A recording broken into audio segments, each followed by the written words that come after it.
John Zannis, Taylor Kyles here. We were waiting until the conclusion of the 4 o'clock games, the 4 o'clock window, which Taylor just turned off over his shoulder. The Eagles beat the Cowboys 28-23 in a game that featured two actual football teams, which is not what you watched earlier today if you took in the Patriots and the tanking Commanders. This is a team who basically sold off parts and is trying desperately not to win, comes into Foxborough and beats you.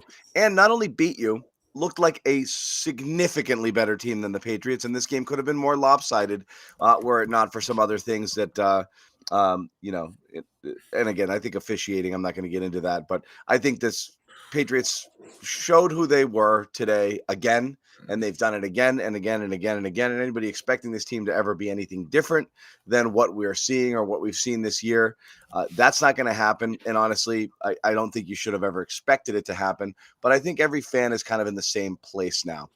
Patriots are arguably one of the worst teams in football. I don't even think you really can't argue anymore. You can't. Yeah. And we'll start with Taylor. Taylor's in the cozy confines of his home right now, but he was in Foxborough all day. And yes, we're going to keep sending you, Taylor, and you have no choice in the matter, but it is what it is. But look, it's where we're at with what's going on right now with this team. But off air, before we jumped on here, Taylor said two things that I think are important and interesting. One is he's ready to bring some heat in terms of the overall performance and what he's seeing on the field from the Patriots and what he's seeing after the game, which is something that, you almost have to be a grizzled veteran reporter to really start feeling the sting of what comes after the game with what, it's evasive when they're winning, but it's lack of accountability when they're losing. And there's lots of issues with accountability here. And also just simply the thing that I'm most concerned with, and I think you should be as a Patriots fan, is absolutely losing the room, which again, we just saw what happened with McDaniels in Las Vegas. When you're a jerk or when you're tough, I'm not going to say a jerk, but when you're tough and there's no fun to be had and it's your way and there's no other way that it can be done, and any deviation or any mistake could get you benched at any given time. That's okay when there's Super Bowl appearances at the end of the line. It's not okay for a 2-7 team, and it's being held together by glue and spit right now by guys like David Andrews and Matthew Slater and some who've been here. But I don't know how much longer this is going to go. You already had a couple of benchings today, regardless of what they're going to call them, and we'll get into that as well. But Taylor, just jump in here. What stood out to you, either the game or the locker room or all of it? Just first impressions. So before we got down, shout out our bud Mike Cadlick. He was saying, like, towards the end, he says, "I'm watching Jonathan Kraft in the box just to see how he's reacting." He's like, he was pissed. He's like pointing at people. He's yelling. He's throwing his hands up. So that's probably not a good sign when one of the leaders of the entire business is not in a good mood. But I mean, I don't think anybody was. When in the locker room, I'm young on the beat, obviously, but I've seen quite a few losses in my young career now, and I've never seen the locker room clear out that fast. Like, usually guys kind of hang around or like they're talking or whatever. Sometimes, like early in the season, they kind of sat there and were just like taking it in. And you could tell there was just like like, how did that happen? People were out, like they were gone. And then I thought it was Juju Smith-Schuster, hats off to him, because he's been somebody that we're in his face every day. And I know it gets on his nerves. I understand that. But he faced the music and he answered questions. He was fully accountable. He was honest with us. Like, really, I know the last play was tough. And it sucks that I don't think anyone is going to say that was because of Juju. It just stinks that he was actually doing a pretty solid job, and that was the outcome. Because it was a drop, and he did make a mistake, but he owned it. I give him so much credit for that, and I really respect him for it. At the same time, and, I understand football's an emotional game and all that, but like J.C. Jackson, so we'll talk about he and Jack Jones, I think it was pretty obvious they were benched. In no game that they've been there together has Sean Wade been the clear starter over them for like multiple drives. There was a time in the Saints game where they were rotating a bit, but it was clear that J.C. Jackson was their top guy. But yeah, for two series, for some reason, Sean Wade's the top cornerback out there. No hint that was going to happen. And it was strange because you're thinking, okay, these are two guys, Jack Jones and JC Jackson, two explosive touchdowns allowed last week, both with them, each one they were accredited with, or it was their responsibility. So at that point, I'm like, okay, maybe that's the reason. I can't think of any other, reason you would bench two people for two series. And then you talk to Bill Belichick about it. He acts like, what do you mean? Like they all three played. Like, yeah, Bill, but why didn't two guys who played the rest of the game not play to open? He acts like he doesn't know what we're talking about and that we're crazy for even acknowledging it. And then Jack Jones was just out of there. And then there was the whole thing about him liking a tweet, whether he meant to or not, saying that, he should have just pled guilty and basically gone to jail rather than play through what the Patriots are going through this season. So, yeah, it was weird after the game. Obviously, during the game, honestly, you're getting to the point where you see how the team is after a few drives, and the touchdown drives were quick and they were cool, but it's pretty obvious they weren't sustainable. And then you saw the rest of the game; they couldn't keep a drive together, which Hunter Henry mentioned was the main concern. So, it just got to a point where you expect what happened with the Pats at this point. Defense is going to get a few late stops. Offense is going to be able to do anything with them. It is what it is at this point, and it's really bad. It's the lack of discipline. The margin for error is razor thin, as you see, like Mac isn't playing his best game, but when he's doing the right thing, guys are letting him down. And then when those things aren't going well, then protection's failing. And it's like, it's always something with this offense. And it's hard to watch. It really is. Like, my job is going to football games live. Like, I'm grateful for it and I'm not complaining, but it's also an odd feeling because you think it's something you would expect to be excited about and all this great energy. And it's just this weird lull where it's just you're watching a bad team where you don't even want to root for them because it's like, okay, well, they're not good enough to fix this quickly. They need good draft capital. And now people are going to be banking on that. So weird scene after the game, weird scene during the game, especially the defense, lack of discipline that Belichick and Dietrich Wise both mentioned. It's tough because they tried their best and, they did pull it together late. So I don't want to pile on them, but you also you have to acknowledge the fact that they couldn't get off the field on third downs for most of the game. Yeah. I mean, look, it's so much bad, bad. And this is what we have to acknowledge. If it didn't end badly, it wouldn't end. So that's kind of how, that's how it goes. It's like, usually is when it ends. It's because it's gone bad, and it's gone bad, but it's been there for a while. And that's the thing is, like, I take no victory laps or anything like that. It's just this has been coming for a long time. I think that just the talent deficiency on this team, and I know people talk themselves into the possibilities of who knows. Let's just wait till we see it. Now that you've seen it, I think the judgment is in, and it's swift and it's harsh, and I think it's right on point. The things that you'd mentioned, Taylor. Just talking about it, I might as well put it up there. This is that liked tweet right here. Everyone see it? It's still there? No, is that live? That's screened. We saved it, and that's what it says. It has since been deleted, but that was the tweet that we were talking about there, and he liked it, and I think unliked it afterwards. The other thing was you're talking about Kraft. There's a clip already, and Jonathan and Robert are talking, looking at their phone, pointing, and one of the in very clear lip reading, you can just see Jonathan say, "Not good enough," in the sense of like we're just not good enough. Also, let me mention the seats. Like, there were clearly not as many people there as you would expect for a Patriots game in pretty good weather. That's also very relevant because you're talking about billionaires. They'll put up with you until you start effing with their money. And I really think that I think last season it already started, but especially this season, they are going to start losing a lot of money, and they're not going to be seeing people like they have 3 primetime games in a row. They have 3, they're going to get flex probably, but right now they're slated for 3 primetime games. If they have any of those games, it's going to look really bad when the Chiefs are just completely turning the seats red and outnumbering Patriots fans. And it makes sense because fans shouldn't have to go to these games, pay their money, and spend their time, especially once the weather gets bad, to watch a bad product. And I'm sorry, I didn't mean to cut you off, but like that's a pretty big part of it as well. No, you're right. You're stopping showing up. No, you're spot on. I mean, all of this matters. It's the what's the worst thing that you can be, Taylor? Is irrelevant. The Patriots are irrelevant, and they have been. Nothing matters. That's the worst thing about it is they're boring to the fans. whether they win or lose, it's still a slog. So and even if you won this game, you'd be like, what would you have taken from it to make you feel better about the future? Nothing. There's no cards you're holding in the deck about what you're going to feel good about going forward. You basically have to wipe the slate clean, at least on the offensive side of the ball, and pretty much start over.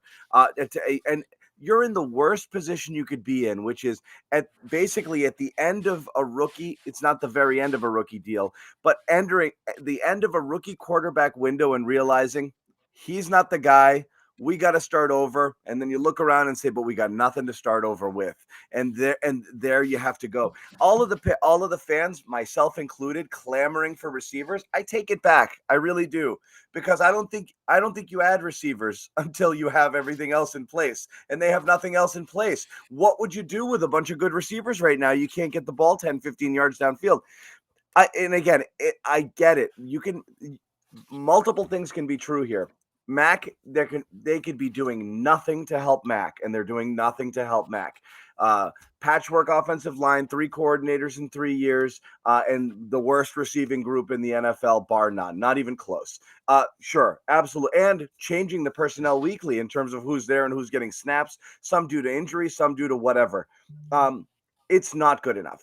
But I don't know how good it would look under perfect circumstances. There's moments in Mac's world where you see things, glimmers, and you're like, that looks like a type of play a good quarterback would make. And then you see another and be like, that's the type of play a very bad quarterback makes. The inconsistencies, the lacking the command presence, and that, I'm not sure what you have there. And then just the inability to do anything to get the ball downfield, missing open guys. That throw to Thornton was friggin' brutal on the 4th down. That was he even acknowledged after the game. He's like, I had good protection. My feet were good. It was just a bad throw. And that's almost scarier, is that that was like the kind of route you were hoping to see from Taekwon. It's like he actually ran a good one. It was beautiful. And he just missed him. Just completely missed him. And I'm not putting this game on Mac because he doesn't deserve that. He had his faults, but also like no one was helping him at all today. But that was one where I'm like, oh man, no one helped. It's completely inexplicable. On the topic of Thornton, he had that other play where he runs an out towards the sideline. He doesn't make his break until he's about 5, and it's a rounding, loopy break, and he doesn't turn his head. And he's at this boundary. At what point are you looking to turn your head for that ball? And do you remember how I was saying, if they trade away Kendrick Bourne, this offense is going to go from like tough to watch to being unwatchable? I said that. I also was talking last week about, or before the trade deadline, about the fact that like, I know you want to see all these young receivers, but young receivers who aren't getting time in the game because they're not doing well enough in practice, it's going to look a lot worse than you think. And stuff like that from Thornton is exactly what you're afraid of. It's like, oh my God, that looks so bad that you don't want to see him again. And with Kayshon Boutte, he's not active. Everyone's saying it's his best week of practice. He's saying he feels like he's going to step up. Him being healthy scratch, either Bill Belichick is just being stubborn, which is in the cards at this point. Like, we have to acknowledge it. He could just be being stubborn and doesn't want to play his young receiver who's also behind. But if Boutte isn't doing well enough in practice, and that was his best week, to earn reps in this situation where Mike Gesicki's your 5th receiver, as Belichick said with his own words, like they went in a 2-minute drill with Mike Gesicki as their slot receiver. That's mind-blowing because, like, I like Mike Gesicki, but I mean, like, he and Mac don't have the chemistry where I'm okay with him being on the field in big moments. Because if you're giving Gesicki, like, back shoulders, there was another 3rd down where they missed, where I just thought Mac should have given him a chance, threw it right to the defender's back. If you're taking advantage of Mike Gesicki being a massive target, then sure, keep him on the field. But if you don't, and you don't have rapport, then what is he doing there? Because he's not getting open, and you can't throw. So, like, what's going on there? So, like, today also showed you how bad and unwatchable this team can really be when they lose the few foundational pieces they have. And I thought, like, Jalen Reagor, I don't even remember all of his targets, honestly. ESPN said he had 7 targets and caught 1. Yeah. And it was a slant. And Mac, another thing you can tell, this offense, the lack of sync. Mac had like 3 slants. I think one was to Juju, one was to Zeke, and one was to Reagor. 3 of them were behind the receiver. And that's one of those things like in preseason where you see Zappy's like hitting certain guys on these slants and it's like he's asleep and just like on autopilot. And then he starts throwing him to like somebody else. I think it was Thyrick Pitts or like people he doesn't have a lot of chemistry with. And for some reason, these aren't getting completed. And why is that? And it shows you that he just isn't used to throwing to some of these guys to the volume that he is. And it's starting to come out on the field and it's bleeding over and it's looking worse than what you could ever expect because no one thinks an offense in the professional football league, National Football League, whatever, could look like this. And it's just, it's my worst fears coming to reality because this offense looked okay. Their 2 scoring drives were on plays that lasted 3 plays, which, like I said, isn't sustainable. And I was very concerned if they were going to be able to put another drive together. And like Hunter Henry said, they kept stalling out at midfield. But nothing worked. You eliminate a 64-yard No. run for Ramondre Stevenson. That leaves you with 43 yards rushing on 18 carries. So the entire run game wasn't able to get anything going on its own. You had that one explosive play. And as you said, you've got Mike Gesicki as a 5th receiver. He had 1 target in the game. A single target, no catches, no yards, nothing. Rieger, as you said, a single reception for 11 yards on 6 targets. They targeted him 6 times. And so the crazy thing was, when they're playing 2 receivers in 12 personnel, they started Douglas and Rieger there. That's who started, and Juju and Thornton were mixing in three receiver sets or different packages. Very, just strange choices. And so, I'm going to bring it back to the whole, the Jack. I don't want to speculate blindly, but we lived through this in 2009, and I'm sure a lot of people will remember what I'm talking about, where you had what I dubbed at the time, which I thought was really clever, when I was at NBC, the Tardy Boys, the guys who showed up late and who Belichick, had them all, miss the thing. And Adalis Thomas said, like, well, it's not the Jetsons. How am I supposed to do fly here? It was like snowing. But what you had was a team that just couldn't, just wasn't listening. Okay. And it was in addition to not having the talent. And that's what the team that had Tom Brady and they couldn't get on the same page. There's also a famous clip in one of those NFL films sort of behind the scenes where Belichick's saying to Brady, I just can't, I don't know what it's going to take. I can't get these guys to do what I want them to do.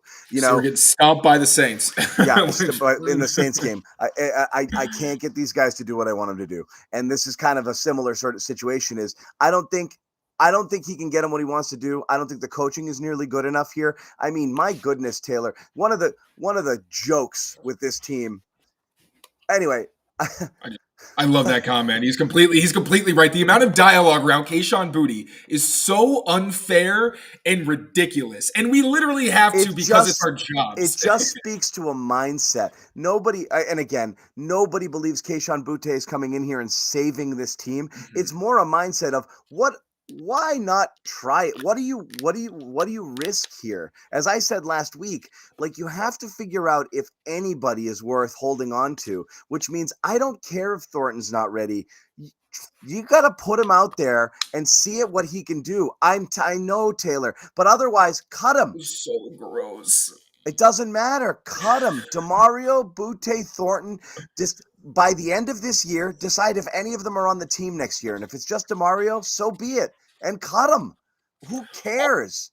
Don't enter another camp and tell me Thornton looks great just to go through this again. I don't want to see it. I agree. Figure it out in the game. Use this as a growing, and that's what people want to see with Boutte. Is it's a guy with a legitimate pedigree who kind of pissed it all away by having issues in college and performance issues and off-field stuff, and it was a buy low flyer. How are you going to know if he can do anything unless you give him opportunities? But again, there might be a massive knucklehead factor behind the scene here. Jones. You know what happened late last year, and the rumor again was, it was an attitude issue, and he gets, whatever it was, the discipline issue that he had at the end of last season with Bill Belichick, and then the word on the street was some sort of talking back or whatever.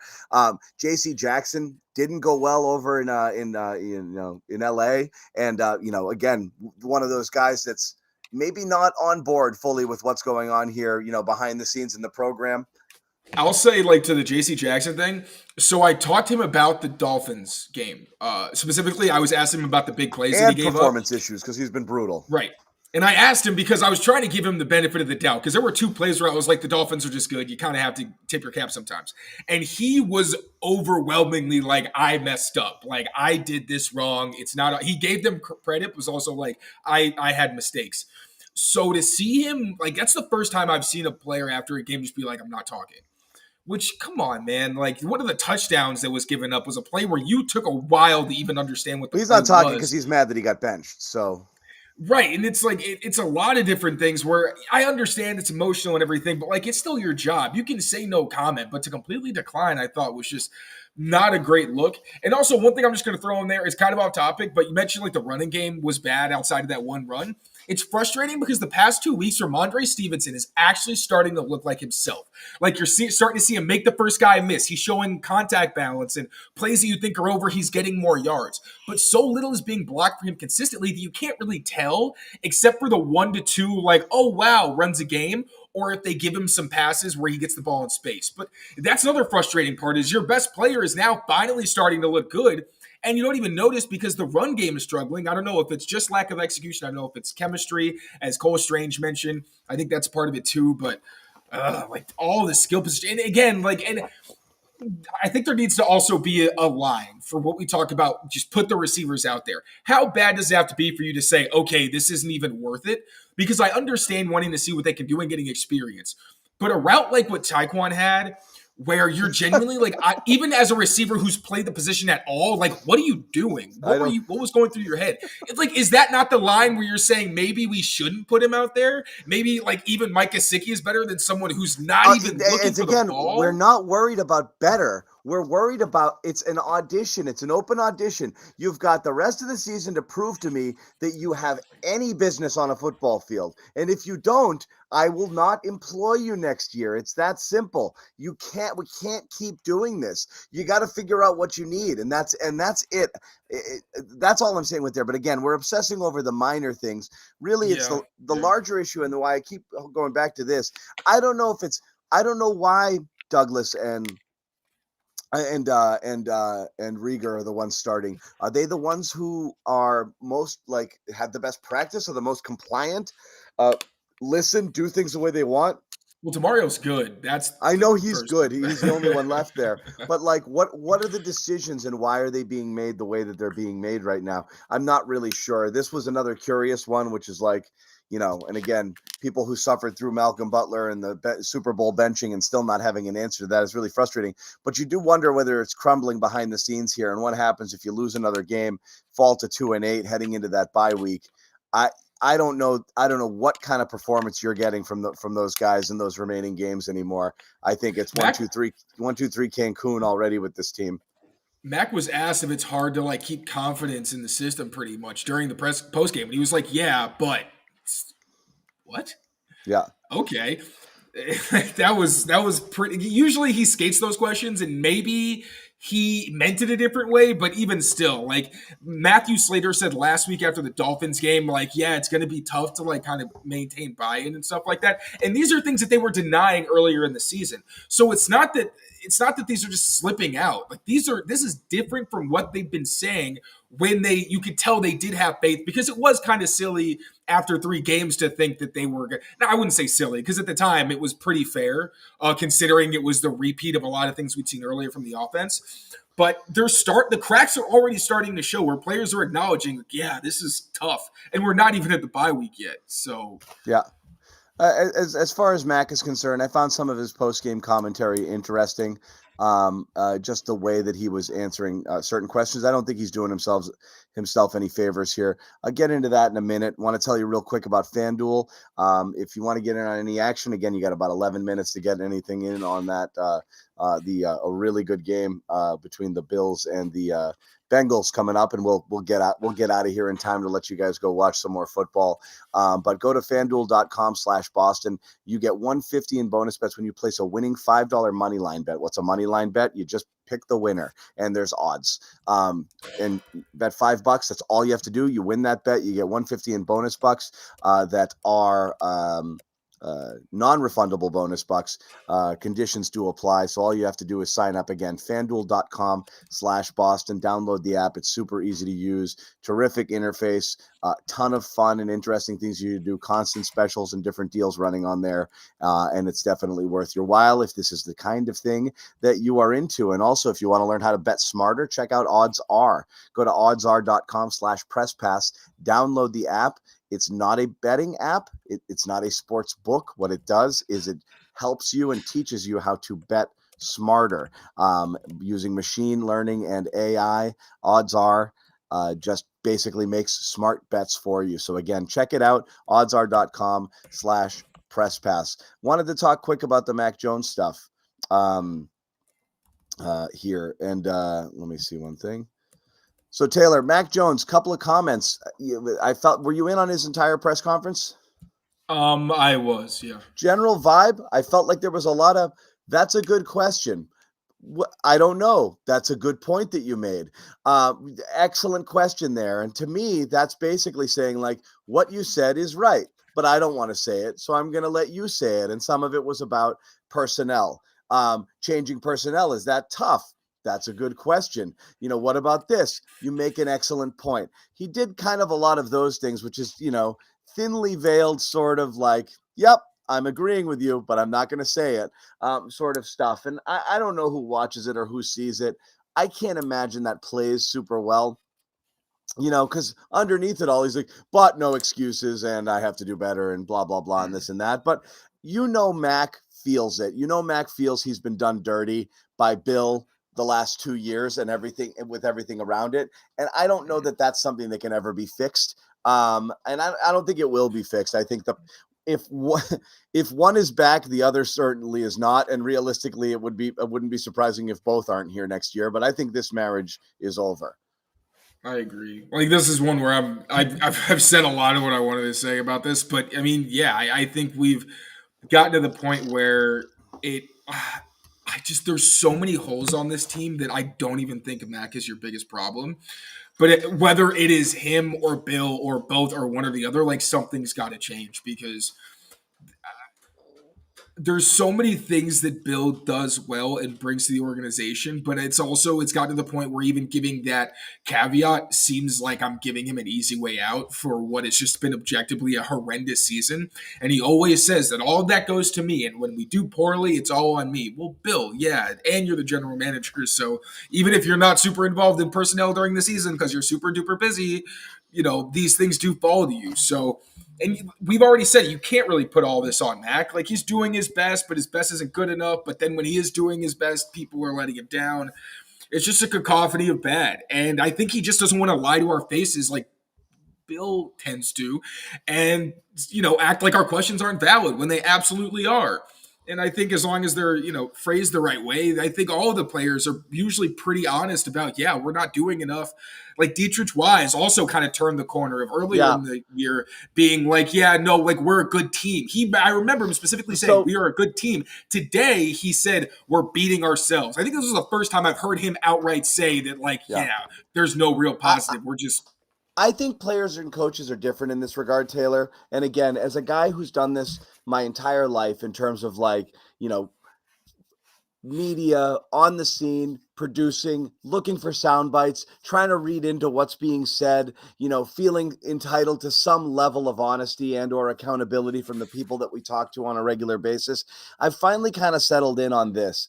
I think players, sometimes they don't want to talk to you. Like, I think it's different.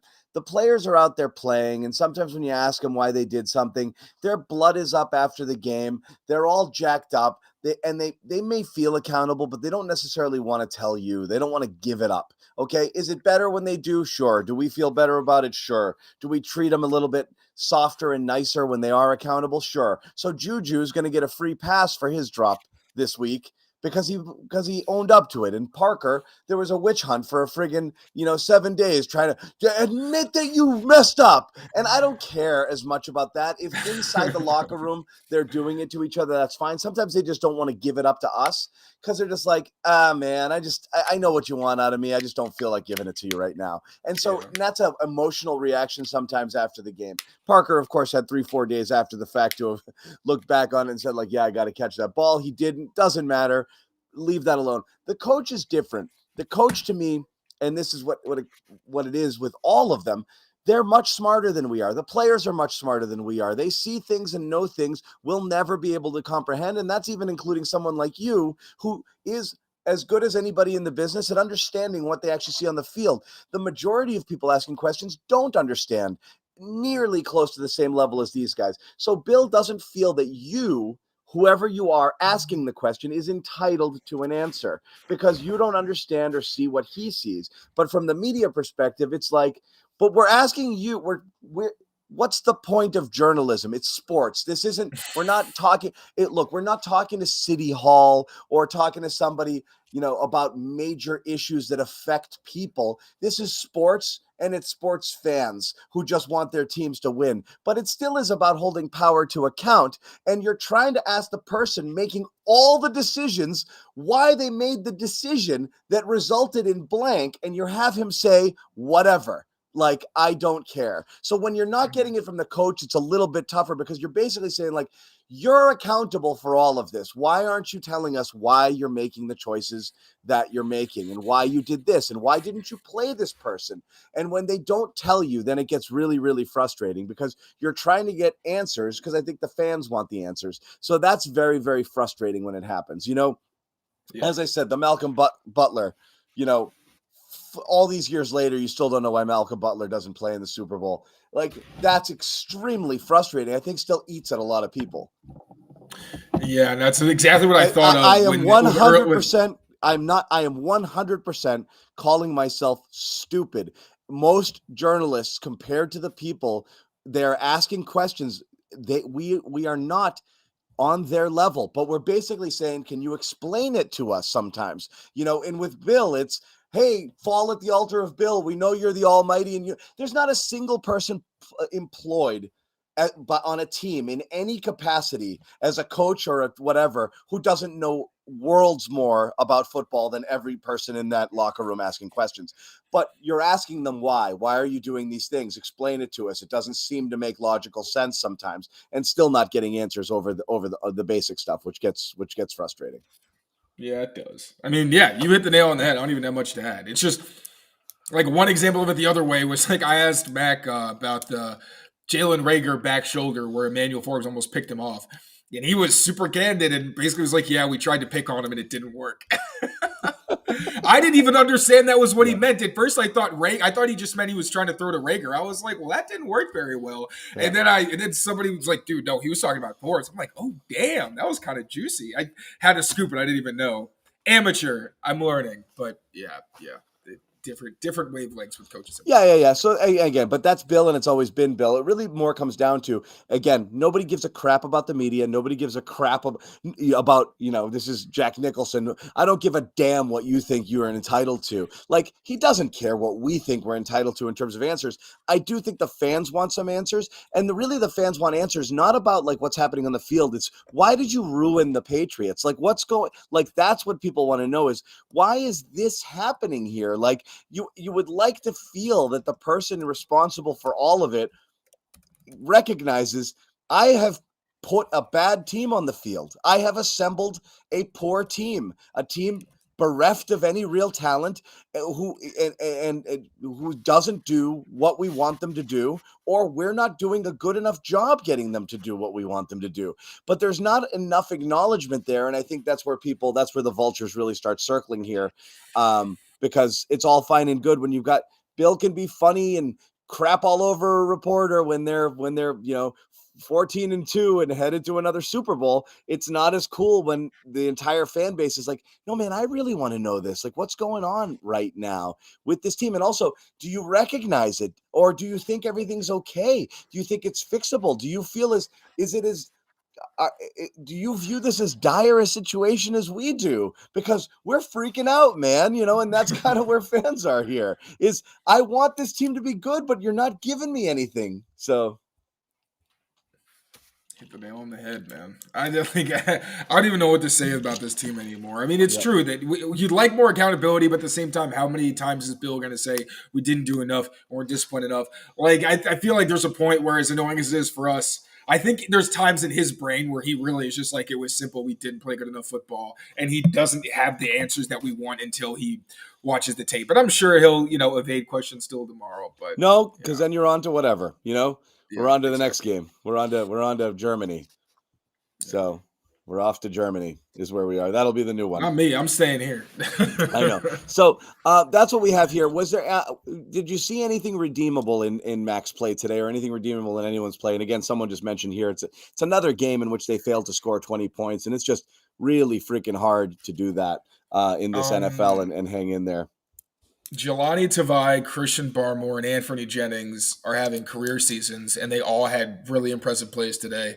They did. Ramondre Stevenson, like I said, is looking better. It's hard to tell. Like, you really got to look for it because he's not getting a lot of help himself, but he's looking better. Demario Douglas is Demario Douglas. Yeah, that's what I got. Oh, Josh Uche, man. His discipline has been I feel like every game he gives up the edge and it leads to like some kind of big conversion or something. So I don't know what the idea was not selling. It's possible the only thing Bill hates more than fumbles or turnovers is not setting an edge. That you want to talk about getting yourself put on the bench quickly. That's why anybody with any sort of pass rushing chops doesn't play nearly as much as you think. It's that. It just is the most important thing. It drives them friggin' bananas. And their rush lane discipline was pretty terrible today. And Dietrich Wise also acknowledged it after the game. But those are the bright spots. Barmore, Tavai, Jennings having breakout seasons relative to the rest of their careers. And then Ramondre Stevenson. The guys you think were going to be good on offense, Ramondre Stevenson, Demario Douglas are good. And Hunter Henry is old reliable, except for the pass interference he's gotten for the first time. They have run that several times every year that Hunter Henry's been on this team. I think that's the first time it's ever been called. Although it was kind of blatant, but I thought that was weird. But it's who knows. So again, around and round we go, kind of doing the same exact show week in, week out. Again, not super interesting to talk about what's going on in the field, but you're just waiting to see a glimmer of something, and that's kind of why maybe people want to try personnel changes. I will say, I think the Patriots are pretty definitive, and when they look at things and recognize, like, there's a reason why Mac hasn't gotten pulled yet, and it's not because Mac keeps earning another shot. They know they don't have a quarterback, like that resembles an NFL quarterback on this roster. They're not going to Zappy. Zappy's not better. They know it. I know people want to change for the sake of change, but it's almost not fair. If you're going to keep competing, it's almost not fair to do that to the other people. You're asking a lot of people to put their bodies on the line on a weekly basis. Yeah. You can't completely give up on them and just be like, screw it. It's kind of why teams don't tank. It's like really tank. It's why coaches don't tank. Just you can't get out of that. Like asking somebody to put their health on the line so you can. People are risking their health, their lives, and you're asking them to do it, but then you're gonna mess around with other personnel and put in some crap quarterback, and then send everybody else out there, knowing that you're absolutely gonna get your ass kicked today. It's a hard thing to ask of people, and that's kind of why it doesn't happen. Tanking kind of happens organically, where you just have a bad roster, and then maybe you just shut some guys down with injuries or this or that. More often than not, that's when you see bad teams have late pushes because they're like, I'm not like, this is embarrassing. I'm not letting this happen. And then the teams that try to tank sometimes are like, ownership is clearly trying to help them tank, and then it doesn't happen. So that's it's it is what it is. Ashley pining hard for Mac to be here forever, but I don't know why you do that to yourself. It's all right. I mean, could I see a world in which everything changed and Mac was not this bad? Yeah, I could see that world. I just don't see it right now. That's kind of the thinking is at this point, it's hard to see whether or not anything is redeemable with his play because everything's so bad around it. that we are, it's really tough to know. A couple of other things to talk about before we boogie.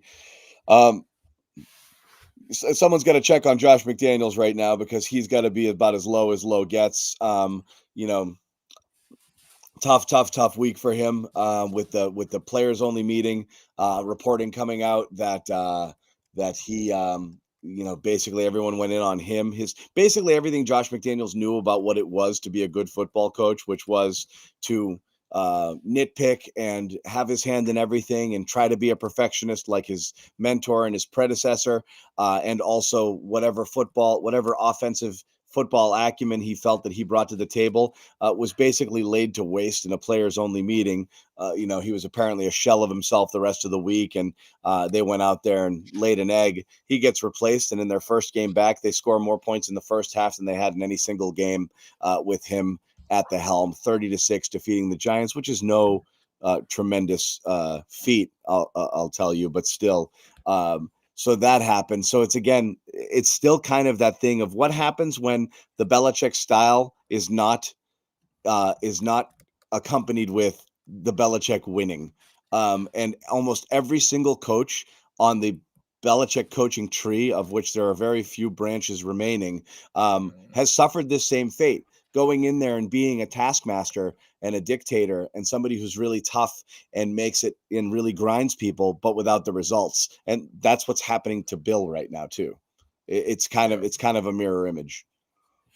And I mean, when that strategy doesn't work and when you're not getting the results that you need on the field, it looks really, really bad because it's this closed off kind of thing where it gives off the vibe that you feel like you're better than people. And if you're not showing results, then especially when you're dealing with grown adults, they're not going to take that very well. And that's why you start to worry, all right, how is Bill handling this behind the scenes? Because he's being relatively compassionate and he's being like, I respect you guys, I'm trying to get the best out of you, and it's just not working. That's one thing.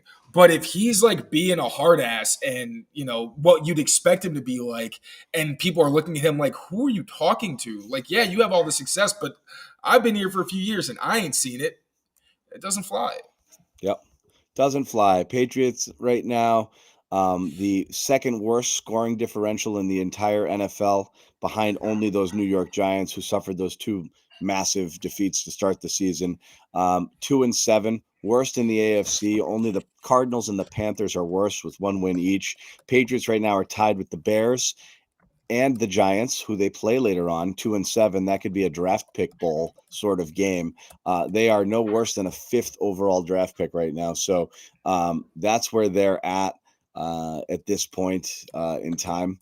What do you think? This is the last question I'll ask you, Taylor. There was a feeling that it was possible that the Patriots could kind of right some wrongs here with this stretch. Commanders, Colts, Giants. Okay, these next 3. That could have been win-win-win. It would have changed things a little bit. It's not putting them in the playoffs, but with 4 of the next 5 being, or at least it was coming off the Dolphins, Commanders, Colts, Giants, Chargers, Steelers. That's 4 extremely winnable games, and not to say that the Chargers are world beaters and a team that you absolutely could never beat. And then another one with the Broncos and another with the Jets. There were 5 or 6 potential W's on the schedule. When you're looking at the rest of the schedule, I mean, now that we have to kind of recalibrate what we think this team is in terms of talent and ability to compete, what do you see here? I think that they're going to win it. I can't even say that, honestly. I think Pittsburgh has potential to be a really ugly game. The Colts always seem to play them well. I feel like the wheels are also kind of falling off for the Colts a little bit. Like I know that they had a good one today, but yeah. Oh, they did? Okay, well, there you go. Because I know Shaq Leonard was like disgruntled and someone was, oh, yeah, Kenny Moore had 2 pick sixes. So, yeah, maybe that's another game they could probably lose. Honestly, I cannot say that this team is probably going to win any games. I think it's completely possible they lose all the rest of their games. And to be totally honest, considering the position they put themselves in, I don't think it makes sense. Obviously, you want, as a person, you want this team to win because you don't want them to have to endure a whole string of just no more wins for the rest of the season. That's tough. And as a human being, I would never wish that on them because that's rough. But as a Patriots fan and someone looking towards this team's future, I don't blame people for maybe rooting for losses because there's not a lot that this team is giving you as a reason to be like, hey, at least they're trying. Like, it's undisciplined, it's poor quality, it's just a lot of bad football. So yeah, I think they could lose all these games. I think maybe they'll pull off an upset or two. Because maybe somebody will sleep on them, but I think that they have the potential to lose out, especially because each team they're playing has something about it that's like they're way more talented, whereas the Patriots don't have a lot of positions where you're like, this is a talent battle that they're going to win. I don't think there's any outside of maybe safety, which isn't saying a lot considering in the NFL you're looking at cornerback and you're looking at pass rusher, and Patriots have some good players, but I don't think there's any one unit that scares you at this point on either side of the ball. I would say, the Giants at this point looks like they lost Daniel Jones for the year, and while he wasn't playing great, that's going to make things difficult there for sure. But they're going to blitz to Kingdom Come, so who knows how that game's going to go? They're just going to send heat, and we've not seen any evidence that the Patriots can survive that. So, Yep. So, we don't know where we're at, but we're kind of right back where we were, a week ago or 2 weeks ago. 2 weeks ago was the Bills game, but just kind of the reality here. One more and then a bye week that probably everybody needs to kind of just forget that this is the team that you root for a little bit of time and kind of move on. There's more coverage. You can check out CLNS Media for Taylor's write-up of the game, what he saw, what he liked, what he didn't like. And as I was told, there's a little bit of fire behind that, right?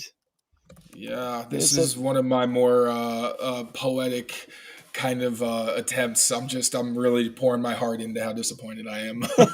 Yeah. So there's that. And then, like I said, subscribe here. We do appreciate you guys coming in here, hanging out with us, chatting, this, couple hours here after the game, and venting a little therapy session in terms of where we're at. So yeah, and this might be it. We're on to the Celtics. For those of you on to the Celtics, you know where to find us. We have a fun little post-game show over on our other YouTube channels called The Garden Report. So you can definitely check that out too. But don't give up on the Pats because there's so much left. There's so much football left and there's stories left and there's other things here. And it could get intriguing. I mean, for those of you into Palace intrigue or the stuff behind the scenes, there could be I don't know what's going to happen here. I really don't know with the rest of this season and how this goes. I mean, is there a world in which Bill doesn't survive the bye week? I don't know. If you're doing any craft lip reading right now, you have to know where their head is at. And they're definitely pretty, pretty displeased with the current state of things, as I know most of you are as well. So again, thanks for hanging out. We're going to wrap. Follow Taylor and all of our Patriots coverage, and we will see you guys here, probably tomorrow with some more Patriots coverage, Patriots Daily, Pat's Beat, Greg Bedard Patriots Podcast, Andrew Callahan's Pat's Interference Podcast. All of them will be bringing the heat this week, analyzing what's going on with your New England Patriots. Thanks